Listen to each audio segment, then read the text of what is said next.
Assalamualaikum warahmatullahi wabarakatuh. Waalaikumsalam warahmatullahi wabarakatuh. Kawan-kawan, jumpa lagi di Berantikma Podcast dan MIS Podcast. Kawan-kawan, pada kesempatan hari ini saya bersama Bapak Salis M. Abduh, Sarjana Hukum, Magister Hukum, selaku dosen senior yang ada di Fakultas Hukum dan Ilmu Sosial Universitas Muhammadiyah Kota Bumi. Apa kabar Pak Salis? Alhamdulillah sehat walafiat. Alhamdulillah kesehatan. Terima kasih Pak Salis mau bincang-bincang di Berantikma Podcast dan Fakultas Hukum Ilmu Sosial Podcast Pak Salis. Kita ke depan akan bincang-bincang santai Pak Salis terkait aktivitas Pak Salis dan pengalaman-pengalaman Pak Salis yang sangat banyak. Boleh Pak ya? Ya, silakan. Kawan-kawan, sebelum kita bincang-bincang bersama dosen senior, saya mau membacakan dulu kawan-kawan tentang pengalaman Pak Salis selama di Fakultas Hukum dan Ilmu Sosial Universitas Muhammadiyah Kota Bumi. Pak Salis M. Abduh, SHMH, menjadi dosen dari tahun 1988 sampai dengan sekarang. Terus juga pernah menjabat sebagai Ketua Sekolah Tinggi Ilmu Hukum Muhammadiyah Kota Bumi pada tahun 2012 sampai 2016. Terus juga pimpinan daerah Muhammadiyah Lampung Utara pada tahun 1989 sampai dengan sekarang. Aktif Pak ya, dari 89 sampai dengan sekarang. Terus juga kawan-kawan, FKUB, Forum Kerukunan Umat Beragama 2006 sampai dengan sekarang. Selaku pimpinan juga kawan-kawan. Terus juga aktif di ISMI, Orsat Kota Bumi, Ikatan Cendekiawan Muslim Indonesia. Ada MUI, Majelis Ulama Indonesia dari tahun 2005 sampai dengan sekarang. Terus juga kawan-kawan, Pak Salis selaku Badan Pembina Harian Universitas Muhammadiyah Kota Bumi. Terus juga Pak Salis sebagai Ketua Senat Fakultas Hukum dan Ilmu Sosial Universitas Muhammadiyah Kota Bumi. Pak Salis juga pernah menjadi kepala sekolah pada tahun 2000 sampai dengan 2003 di SMA dan SMEA Muhammadiyah Kota Bumi. Terus Pak Salis juga menjadi wakil ketua Dewan Pengupahan Kabupaten Lampung Utara tahun 2005 sampai dengan sekarang. Dan sangat banyak kawan-kawan pengalaman, aktivitas, jabatan Pak Salis M. Abduh. Ini nggak saya bacakan semua Pak Salis ya kan, nanti habis waktunya ini terkait aktivitas Pak Salis ya kan, pengalaman dan seterusnya. Lanjut Pak Salis, kita tentang aktivitas Pak Salis sebagai dosen. Pak Salis sendiri sudah sangat senior ya, sudah sangat lama mengajar di Fakultas Hukum. Dulu namanya Sekolah Tinggi Ilmu Hukum Muhammadiyah Kota Bumi. Sekarang sudah bergeser menjadi Fakultas Hukum dan Ilmu Sosial Universitas Muhammadiyah Kota Bumi. Nah, mungkin Pak Salis bisa jelaskan Pak pengalamannya Pak sebagai dosen Pak. Ya. Terima kasih. Dengan diawali salam. Bismillahirrahmanirrahim. Assalamualaikum warahmatullahi wabarakatuh. Nama saya Salis Muhammad Abduh. Lahir di Brebes tahun 1961, tepatnya 5 Agustus 1961. Saya mengabdi di Perguruan Tinggi Muhammadiyah, dulu namanya Sekolah Tinggi Ilmu Hukum Muhammadiyah Kota Bumi, dimulai tahun 1988, termasuk sebagai perintis kedua setelah timnya Pak Didi, Pak Selamat, Pak dan almarhum Pak Suhardi. Masalah kami bertiga, saya dengan Pak Mardani dan Pak Putra Muda. Pada waktu awalnya memang saya masih mengabdi secara bolak-balik ya, dari Dengarang ke Kota Bumi selama kurang lebih 1 semester. Setelah itu dipromosikan oleh almarhum Pak Sondi. Dengan promosi itulah makanya saya pindah ke Kota Bumi. Pertama kali ke Kota Bumi itu ngontrak di Pasar Lama. Ya, pindah dari 1 tahun rumah satu ke rumah lain. Itu kontraktor saya. Siap. Tahun 99 96 pindah ke Sinasa. Disitulah mulai menetap. Dari situlah mulai fokus, konsentrasi, mengabdikan diri di sekolah tinggi hukum Betawi sampai sekarang. Ya, banyak pengalaman yang kita dapatkan, baik senang maupun duka.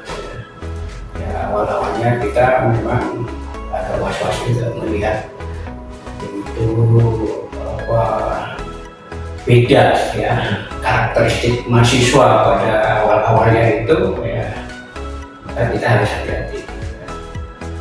Pada waktu itu masa kita masih terlihat ya masih tradisi lah, kayak pakai pakaian ya suka-suka beliau, bahkan ada yang bawa batik dan kita harus menghadapinya dengan upaya bijak lah supaya aman. Ya alhamdulillah sampai sekarang saat ini ya, masa sudah mulai terlihat modern dan berpikir dan berperilaku. Ya, saya senang melihat masa sekarang lebih kreatif dan inovatif, bahkan dengan di era digitalisasi adalah teknologi informasi yang begitu cepat, termasuk saya tidak ketinggalan. Inilah satu pengalaman yang harus tidak boleh berhenti untuk belajar. Meskipun saya sudah mendekati masa berakhir pengabdian, saya akan coba terus belajar dengan ketertinggalan saya di dunia teknologi informatika yang begitu cepat. Saya kira itu terkait dengan perkembangan program studi hukum, memang di saat sekarang lebih memprihatinkan.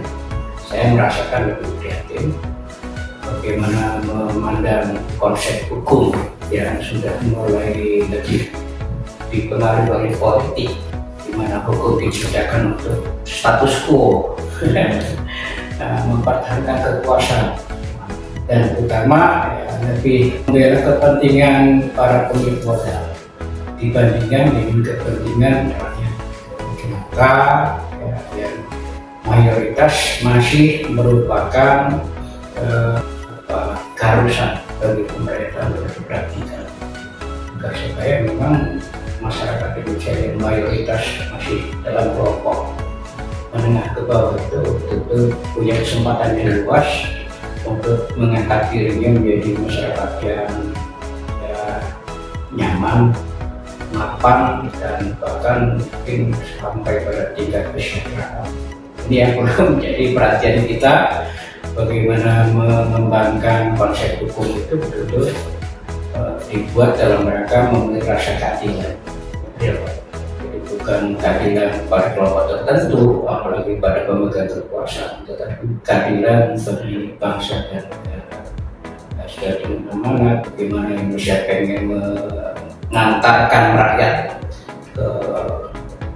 pada atau menuju masyarakat yang adil dan makmur, ya, masyarakat yang cerdas, bahkan bila mungkin menuju pada kemampuan menciptakan ketertiban.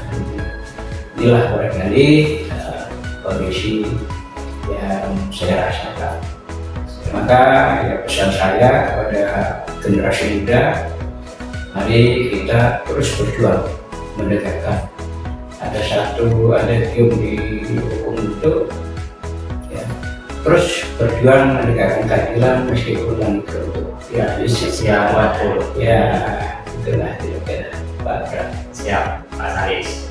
Jadi memang konsep hukum sendiri tadi Pak Salis sampaikan untuk bisa memberikan keadilan dan bisa dirasakan. Tapi sekarang tadi terkait bicara hukum ini sudah ada pergeseran sedikit, apalagi tadi sudah dipolitisasi ya, dipolitisir terkait dengan politik tadi. Ini sangat bahaya seperti itu. Maka harus dikembalikan kepada kiblatnya lagi hukum itu. Pak Salis, kita lanjut lagi Pak Salis. Kalau boleh tahu Pak Salis, sampaikan Pak Salis ke kawan-kawan. Pak Salis ini konsentrasinya kemana Pak Salis? Ya, saya lebih konsentrasi pada konsep hukum tata negara dan hukum administrasi negara dari masa kuliah saya di S1 Hukum Administrasi Negara. Ya, saat sekarang ya punya kesempatan studi lanjut S2, konsentrasi pada kebijakan publik. Nah, inilah yang kita coba untuk terus belajar dan belajar. Siap. Terus untuk mata kuliah yang sudah Bapak berikan kepada mahasiswa, itu mata kuliah apa Pak Salis yang sudah kalian Bu? Saya awal-awal mengabdi diri diamanati mengambil mata kuliah Ilmu negara. yang kemudian mengalami perubahan perkembangan dan penambahan tugas pada mata kuliah hukum tata negara, kemudian hukum pemerintahan daerah, termasuk kemudian juga mata kuliah hukum ketenagakerjaan. Karena itulah yang menjadikan saya masuk dalam lingkup Dewan Pengupahan di Negara. Karena sebagian para birokrat tahu saya mengambil mata kuliah ketenagakerjaan. Dan yang terakhir saya diamanati mengambil mata kuliah politik hukum. Ya, ini juga yang saya rasakan ada satu situasi yang berbeda. Pada waktu saya S1 mata kuliah politik hukum itu saya terima pada waktu semester 6. Tetapi sekarang kok justru diberikan pada masa semester 2. Kita coba telusuri ke mahasiswa tentang apa itu politik, apa itu hukum, ya, nol. Masuk. Karena perlu memiliki dasar hukum, gitu kan? Ini juga perlu tinjau kembali kemungkinan apa mau dipertahankan atau memang perlu diubah. Kalau saya berpikir perlu diubah, tempatkan mata kuliah politik hukum itu dalam posisi yang lebih tinggi supaya beri kesempatan masyarakat untuk mengenal banyak tentang dasar-dasar hukum. Baru nanti lari pada politik hukum. Terus Pak Salis, kan Pak Salis sudah mulai mengabdi mengajar dari tahun 1980 ya kan, 88 ya kan. Nah, ada karakter atau ciri khas Pak mahasiswa tempo dulu 80, 90, 2000 sampai dengan sekarang itu seperti apa Pak yang pengalaman Bapak? Tadi saya katakan ada satu kondisi karakteristik mahasiswa yang berbeda situasi sekarang dibandingkan di masa lalu. Di mana masa lalu itu masyarakat kita masih terlihat karakteristik tradisi yang tradisional, gitu kan? Ya, kuliah pakai kaos oblong, bahkan ada yang menonjolkan batiknya, kelihatan serem-serem mahasiswanya. Ya, kita coba senyum ya, sehingga ya mereka juga ternyata di luar kampus sangat bagus komunikasi kita, bahkan teman-teman itu sering ya ngajak ya apa ya pertemanan formal. Jadi teman-teman dosen sering diundang oleh mahasiswa diajak nyurik Pak. Meskipun saya pada waktu itu nggak tahu ya, belum siap menerima makanan seperti itu, belum terbiasa. Ya belum pernah sehingga tidak pernah ikut makan meskipun ikut hadir. Tapi ketika diajak kebun makan buah-buahan atau kita ikut berpartisipasi merasakan buah-buah hasil kebun teman-teman mahasiswa. Nah ini Pak Salis lanjut lagi ini dapat informasi dari Pak Salis dari teman-teman dari mahasiswa tempo dulu lalu ya sampai dengan sekarang. Pak Salis termasuk dalam kategori dosen satu tergila, terus yang kedua detail seperti itu ya kan, sampai tadi terkait masalah bahasa, redaksi, titik koma itu Pak Salis teliti. Nah satu poin bagus itu ya kan, agar mahasiswa tadi ke depan lebih bagus, lebih baik seperti itu. Terus yang kedua, kadang-kadang kalau saya himpun dengar ya kan, ada kesel juga sama Pak Salis ini ya kan, kayak gitu. Gimana Pak Salis tanggapan Pak Salis? Ya betul, saya memang termasuk sering disebut oleh teman-teman saya dosen startup. Artinya ya mungkin terlalu ketat administrasi ya. Saya hanya ingin mendapatkan masa bukti dari sarjana ini teliti administrasi. Jangan sampai salah kaprah, apalagi cenderung masa itu kan mau pengen jadi pengacara, jadi hakim, jadi polisi. Nah, kalau administrasinya nggak benar kan menjadi kondisi yang istilahnya bisa istilahnya kalau sebelum perang. Jangan ada seperti itu. Jadi masa harus teliti menggunakan bahasa hukum, penempatan titik komanya sebagaimana mestinya, agar supaya betul sekali maju ya sukses. Kalau polisi kan sering membuat berita acara asal-asalan ya, sampai di kejaksaan balik lagi untuk lagi begitu sampai persidangan ya tuntutannya kalah pula. Ya meskipun sesungguhnya upaya persidangan membela klien itu bukan dalam rangka mencari kemenangan, tapi mencari kebenaran. Jadi harus digunakan bagaimana memperjuangkan kebenaran dalam penegakan hukum itu yang berat. Siapa saja. Kalau saya senang Pak Saleh dengan dosen-dosen senior ya kan, karena tadi terkait idealismenya itu tetap dijaga. Jadi untuk mengajarkan mahasiswa ya kan, ketelitian yang di dalam membimbing ini sangat bagus seperti itu Pak Salis. Terus Pak Salis, ada tidak yang bisa disampaikan Pak Salis untuk dosen-dosen muda Pak Salis agar tadi bisa semangat seperti itu, agar bisa menjaga juga terkait masalah akademisi atau tadi akademis di kampus ini Pak Salis? Ya saya kira tugas untuk teman-teman dosen muda ya, teruslah bergerak, jangan pernah berhenti berjalan, perjuangan masa depan yang begitu ketat ya, persaingannya atau kompetitornya begitu luas. Yang akan kita hadapi itu bukan cuma keluarga kita, tapi juga keluarga orang asing.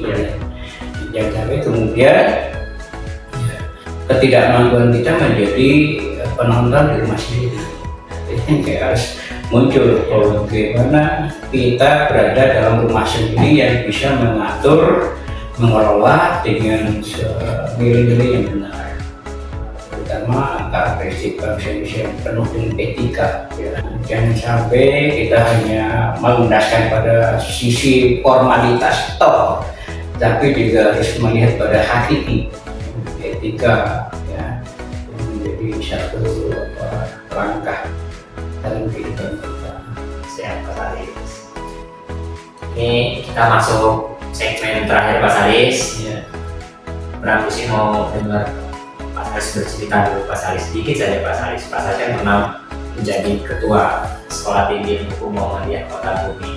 Ada cerita Pak Salis yang bisa dibagikan atau pengalamannya Pak Salis selama menjabat sebagai ketua STIH? Iya. Jadi waktu saya mendapatkan panah menjadi ketua STIH itu memang ternyata banyak hal yang harus dipelajari. Bukan hanya bagaimana menciptakan kesinambungan di dalam kehidupan STIH pada pejabat, juga bagaimana ciptakan pertahanan eksistensi di luar, supaya masyarakat di luar mengenal keberadaan perguruan tinggi kita. Masyarakat luas ingin mengarahkan kepercayaan keluarganya untuk menimba ilmu banyak di STIH yang sekarang di bawah. Saya kira itu, jadi berusahalah bukan saja bagaimana besar dalam berburu, tapi besarlah juga dalam dunia nyata. Siap Pak Salis. Terima kasih Pak Salis sudah mau bincang-bincang di Braktigma Podcast dan MIS Podcast. Nanti ke depan kita bisa lanjut lagi Pak Salis ngobrolnya Pak Salis terkait masalah Tridharma ya kan dan lain-lain. Episode ini kita perkenalan terlebih dahulu seperti itu ya kan, dan potret aktivitas Pak Salis di Fakultas Hukum dan Ilmu Sosial. Sekali lagi terima kasih Pak Salis sudah mau bincang-bincang. Kami ucapkan terima kasih, sekali lagi terima kasih banyak. Kawan-kawan, nanti kita akan lanjut lagi di episode selanjutnya dengan dosen-dosen yang ada di Fakultas Hukum dan Ilmu Sosial Universitas Muhammadiyah Kota Bumi. Saya akhiri. Wassalamualaikum warahmatullahi wabarakatuh. Waalaikumsalam warahmatullahi wabarakatuh.